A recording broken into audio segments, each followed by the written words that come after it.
Snowball's next book to read is The Cake and the Diamond by Athleen Muindeel. Athleen Muindeel. Snowball finds some of these words very hard to pronounce. Very annoying.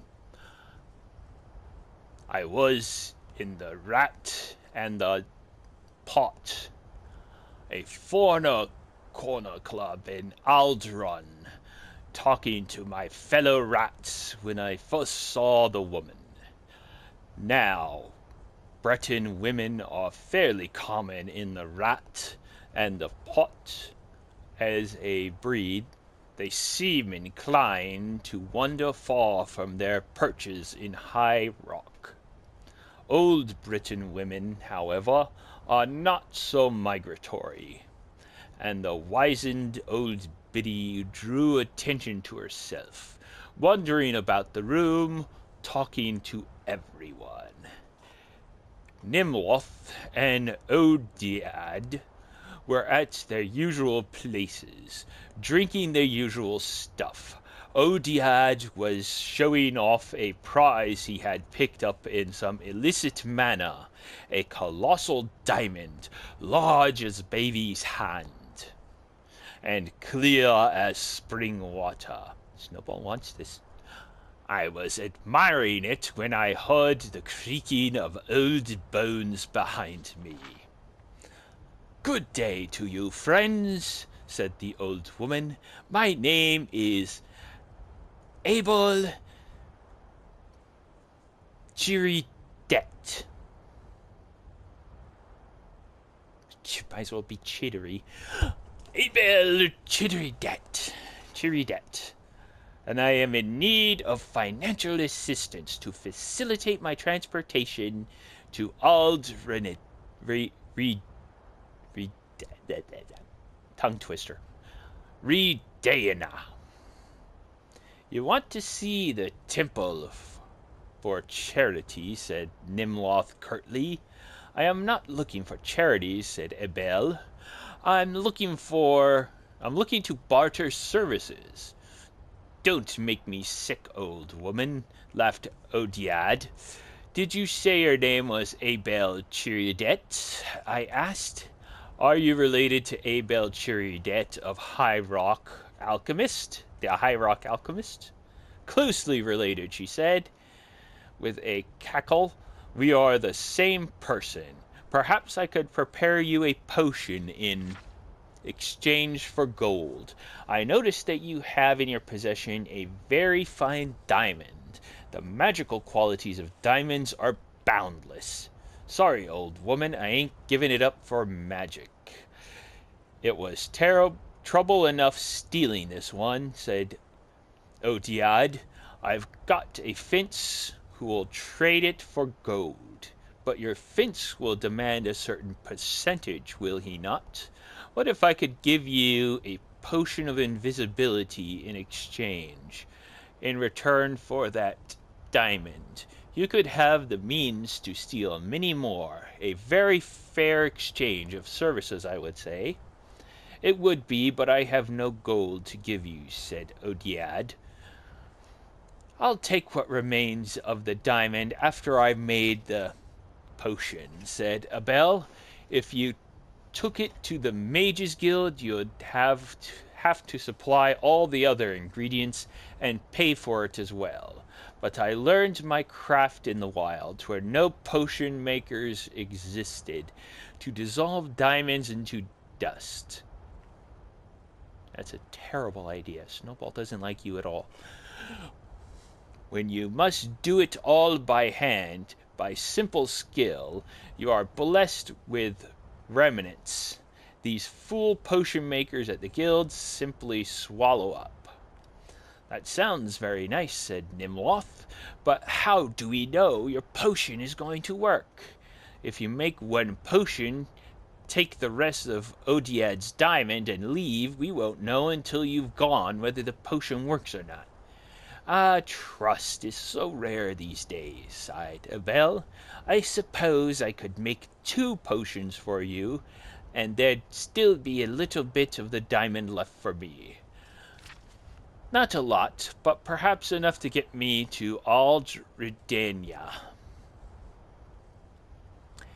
Then you could try the first potion right here and now, and see if you're satisfied or not. But, I interjected, you could make one potion that works and one that doesn't, and take more of the diamond.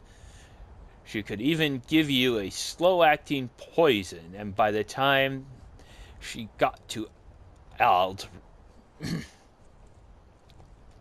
Aldredania, you'd be dead, bleeding. What? Bleeding Kenarath. You Dumners are suspicious. I will hardly have any diamond left, but I could make 2 potions of 2 doses each. So you could satisfy yourself with that the potion works and has no negative effects. If you still don't trust me, come along with me to my table and witness my craft. If you'd like. So it was decided that I would accompany Abel back to her table, where she had all her traveling bags full of herbs and minerals. To make certain that she was not making 2 different potions, it took nearly an hour of preparations, but she kindly allowed me to finish her half-filled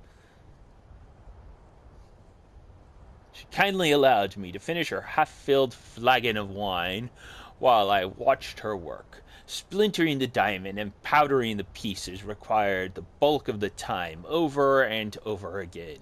She waved her gnarled hands over the gem, intoning ancient enchantments, breaking the facets of the stones into smaller and smaller pieces.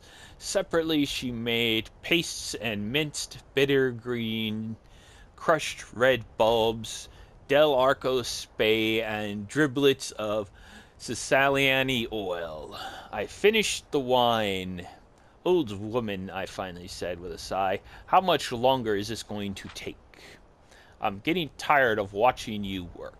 The Mages Guild has fooled the populace into thinking alchemy is a science, she said, but if you're tired, rest your eyes.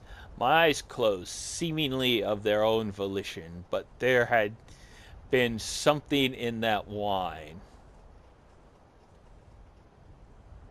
Something that made me do what she asked.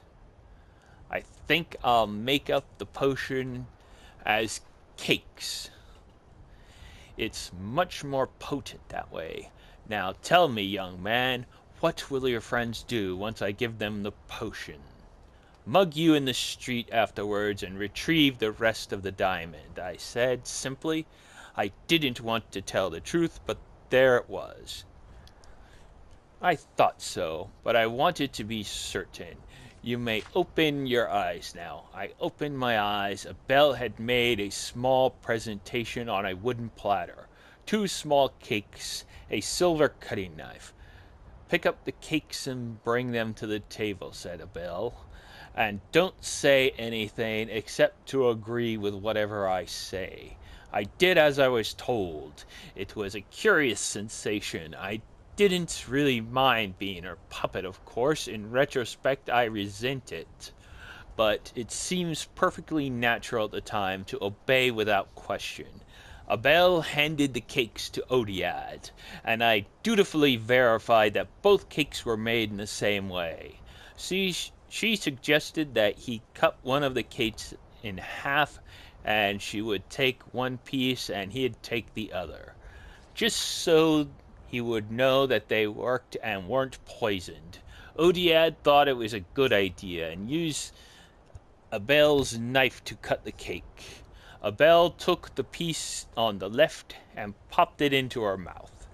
Odiad took the piece on the right and swallowed it more cautiously. Abel and all the bags she was carrying vanished from sight almost instantly. Nothing happened to Odiad. Why did it work for the witch and not for me? Cried Odiad. Because the diamond dust was only in the left-hand side of the blade, said the old alchemist through me. I felt her control lessening as as the distance grew and she hurried invisibly down the dark Aldrun street away from the rat and pot. We never found Belle, Chideret, or the diamond. Whether she completed her pilgrimage to Aldrenadia is anyone's guess. The cakes had no effect except to give Odiad a bad case of the drops that lasted for nearly a week. You really needed your bucket that week, didn't you? That was The Cake and the Diamond. Dramatic reading by Snowball the Dragon Cat. See you in the next one. Have a good day. Bye-bye.